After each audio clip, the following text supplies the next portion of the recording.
So we are still on learning goal 2, which is dividing with decimals, only Yes. now we're going to put a part 2 because there's still a few more dividing with decimals, quirky things that you need to learn. So the first one is, what if you end up with a remainder?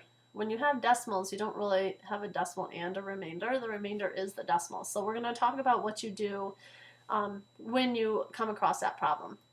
So again, this should be on your note-taking sheet, so make sure that you're jotting it down with us. And this division problem should look really similar because it's got the decimal in the inside of the division. So again, the steps are the same way. Ignore the decimal, solve the problem. And then step 3, I'll talk about in a second, but if there's a remainder after you finish dividing, so you get down here and it's not 0 anymore, then you'll need to add a few zeros at the end. This sounds really wordy. I'm going to talk more about this when we get to that point so you can see what I'm talking about. Otherwise, it's just going to be blah, blah, blah, blah, blah. Okay, so step 1, ignore the decimal. So how many times does 5 go into 25? My goodness, it's perfect. 5 goes into 25 5 times. And I subtract and have 0. Can I stop? No. No. I still have the rest of this. So even though it looks like I have 0, I have the, what is the dead mice smell bad? So Right. I divided, multiplied, subtracted. We still have to bring down. I still have to bring down. So now I have 6. So 5 goes into 6 one time. Again, I multiply. 5 times 1 is 5. Subtract. I have 1. Bring down my 9. 5 goes into 19 3 times. Multiply. I get 15. Subtract. I have 4. Okay. Now I'm at the point where I've run out of numbers, but I have a remainder. So since you're 5th graders, you're going to need to go 3 beyond the decimal. So at this point, we have a decimal and 1, which means we need 2 more. So now I'm going to look back at this step 3. Hopefully this will not be quite as confusing. So if there is a remainder after you finish dividing, haha. There is. Add a decimal, or, so if there was no decimal here, we would just add one. Or add a few zeros on the end if there's already a decimal. So in this case, we already have a decimal, 0.9. So now we need to add a few zeros. Going 3 digits beyond the decimal is plenty. So we only need 3, so we're going to add 2 zeros just to make it so there's now 1, 2, 3. Okay, now I'm just going to keep dividing. Bring it on down. 5 times what goes into 40? 8. And look at that. I have a remainder of 0. So it turns out I didn't even need this 0 here, so I'm just going to let it hop away. It's going away. Wouldn't that be great if that could actually be on your paper? Yeah. So cool. Okay, so I can ignore that part now. Now again, I just go through and solve the next step like it was in the last video where we count the number after the decimal. There's 1, 2 after the decimal, so I need 2 after the decimal in my answer. Boom. So I move it 2 to the left. So that is our example of what to do if you have a remainder. Now you're going to try it. So take a look at this, and I know it doesn't look like there's a decimal there. So if you get to this point and you have a remainder, go ahead and add the decimal and see what you need to do. That will actually give you a more accurate answer rather than just saying remainder of 8 or remainder of 2 or whatever. Right. It gives you a much more accurate answer if you have a decimal. So that is why you would do that. So again, go ahead and pause it and try this. Here are the steps if you need them again. And we will go through it in just a second. Okay, so let's take a look at these one at a time. So 7 goes into 35, 5 times. Perfect again. Unfortunately, I have another number. Gotta bring it down. So 7 goes into 8 once. 7 times 1 is 7. We have 1 left over, and now we're stuck. So we have a remainder. So if we look at it, it says add a decimal, add a few zeros. Again, 3 would be plenty. So 1, 2, 3. Now I'm just going to continue solving. So I bring my 0 down. 7 goes into 10 once. 7 times 1 is 7. Subtract. I have 3. Bring down my 0. You know, when I was a kid, I used to love doing these because it would fill up like my whole paper. I was weird, obviously, but okay. So 7 goes into 30 4 times. 7 times 4 is 28. Subtract, bring down. 7 goes into 20. How many times? 2. 14. Wow. 2 times 7 is 14. I know, this is a huge one. I love it.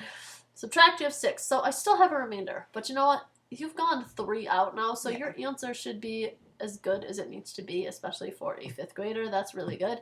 So we are just going to finish solving by looking at our decimal. So I have 1, 2, 3 after the answer. So I need to move my decimal 1, 2, 3 to the left.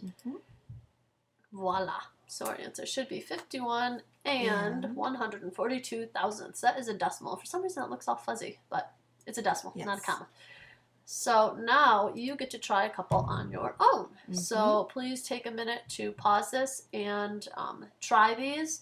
Remember, go back, look at the steps, whatever you need to do, and then we'll go over them tomorrow. Yes, one more scenario, and this is, we're just going to quickly talk about what do you do when the decimal is outside the division sign. So you'll notice there's no decimal here, but there is one here. Now, first of all, you just get to ignore it again. So do that, and then just solve the problem. So we're going to show you how to do that. 6 goes into 53. Oh, yeah. And then, sorry, here is the step, but we'll talk about that part in a minute. So first of all, we're just going to think about 6 going into 534.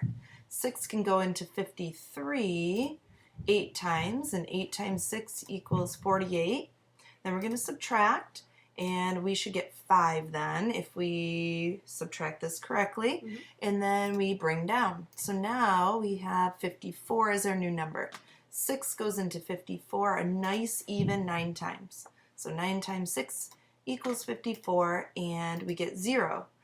But now we want to think about this last step. Count the number of places after the decimal and move the decimal that many places to the right in your answer. So that's the big difference. Yeah, that's the big difference. Before, when it was underneath, we could move it that many places to the left.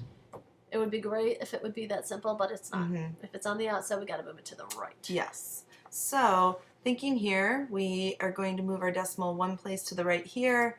And so we have to do that here as well. So here's our decimal. You'll notice, though, we're going to move it one place over, and we just have the space here. And you just want to add a 0 there as a placeholder. So really, now you have an answer of 890, which is a really big difference than 89. So that little decimal makes a huge difference. So you can't ignore it completely. Step 3, you really have to pay attention and move it to the right this time. So what we are going to do is... They get to pause and try it. You're going to pause this one and try it. Think about just that big difference. Ooh. Oh, no. That's wrong. That does not say left. No, it doesn't. It really should be right. So I'll fix that when I edit it. So pause, try this, and remember, since it's on the outside, you're going to move it to the right. So here we go. Let's walk through this one. Once again, just ignore it at first. And so you're just going to think about the number 4. And how many times does 4 go into not 3, but 37? And that should be 9 times. 9 times 4 equals 36. And we subtract, and we get 1. Bring down our 2. And so now we're looking at 12. 4 goes into 12 3 times. 3 times 4 equals 12. And then we subtract again, and we get 0.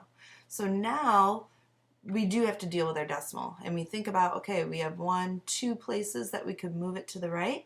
So our decimal ends up here for right now, but then once again, we have to move it 1, 2 places to the right.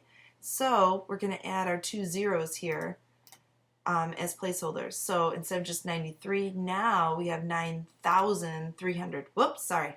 Didn't mean to scoot it like that. So anyway, once again, you're going to practice with the decimals outside of the division symbol here.